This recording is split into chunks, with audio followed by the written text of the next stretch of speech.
I think we have to see that the foundation of assurance is never going to be that self-examination. And when it becomes the starting point or the foundation, that's where a lot of these issues really come up.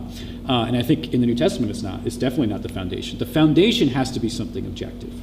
And my assurance has to be in something that I can grab onto that's not inside of me. Because if the self-examination becomes the root, or that's really where my focus is, then there are always going to be those times where you really struggle with sin, where you struggle with unbelief. You say, am I really saved?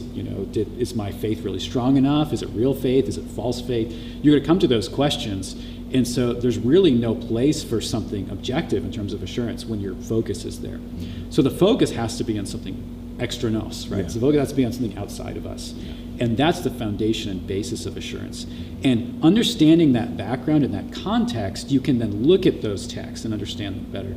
So and before we get into the text, one other thing I want to say is that there's kind of this general principle that Lutheran theologian C.F.W. Walther talks about in his book, The Proper Distinction Between Law and Gospel, where he talks about when we apply law, meaning God's commands and the warnings that come with it and the threats that the law brings, and then when we bring the gospel and the comfort and the assurance that the gospel brings. And the point that he gives is, over and over again there, is that to those who are secure in their sins, they need to hear the warnings.